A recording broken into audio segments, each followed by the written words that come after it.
Hey friends, I hope you're doing well today. I wanted to hop on quickly and share a little of what I'm learning right now. I always want to be a source of encouragement on your feed, on your Facebook, so I hope you enjoy what I'm going to share.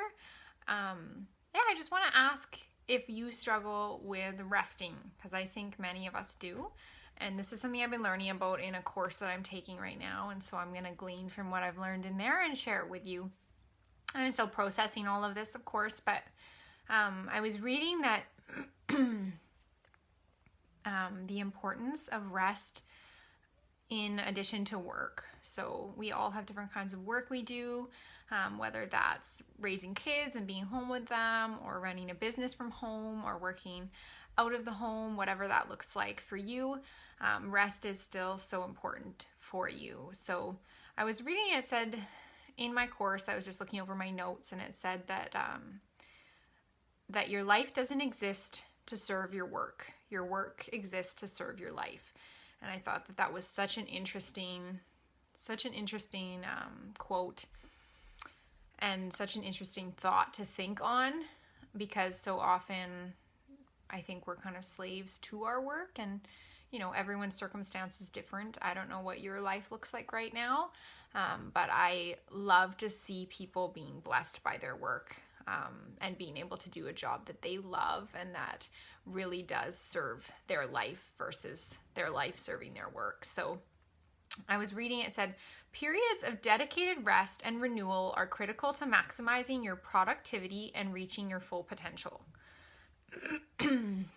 Excuse me. So it continued on, it says, the rest is the work that many of you need to be doing more of. So I'm curious how you guys rest. If you have certain ways that you take rest, it's so important. And for myself, I know that I do that by carving out some time every evening. I try to sort of step away from my phone, step away from any work I've been doing, obviously once the kids are in bed, and I try to just spend time off of my phone, whether it's watching a show or reading a book or just hanging out with family. It's such a great way to just renew your focus for work. And I do find that. I find that I have way more ability to give and pour out in my next time period for work if I take that downtime. So, and I think that there's always going to be seasons of busyness, and everyone's life looks different. But if just working nonstop and never carving out that time for rest, if that's what life looks like all the time, I would encourage you to seek to spend that time in rest and see how it benefits you. So it can mean turning your phone off for an hour. If your phone is something that drains you, then stepping away from that, even for a brief period of time, taking an afternoon.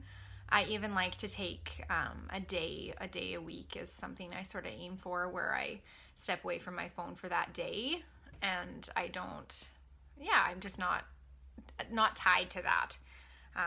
And I found that so beneficial. So I'm just going to see if there was anything else in my notes here that I wanted to share.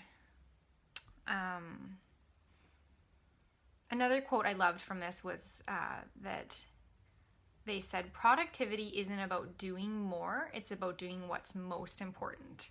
So that is so different for each person, but they continue on to say that we need to stop the glorification of being busy. And I think we see that a lot, that people almost wear it like a badge of honor, that they keep so busy and they have so many things they're doing. And I've even done that in my life before, but just really seeking to focus on what your priorities are and make those the most important thing, and have that ability and that freedom to say no to other things that encroach on that and take you away from pouring out into the things that are a priority for you. So they also said we have 3 resources, and I thought that this was so interesting. So we have 3 resources. We have time, energy, and focus. And we really want to simplify and realize what our priorities are so that we can spend those 3 resources in those areas to the best of our ability. yeah, so I just want to end off and ask you guys where you spend your time, where you spend your energy and your focus, because that'll tell you a lot about what your priorities are, and maybe when you look at that, you'll say, "Oh, I actually really want to shift those because I'm not actually putting my time and energy and focus into the things that I truly do value." So I'd encourage you with that. I hope you found this helpful, and I would love for you to share below or send me a message. Let me know what your priorities are and how you're carving out time to spend time doing those things, and also how you choose to rest. I would love to hear from each of you. Take care.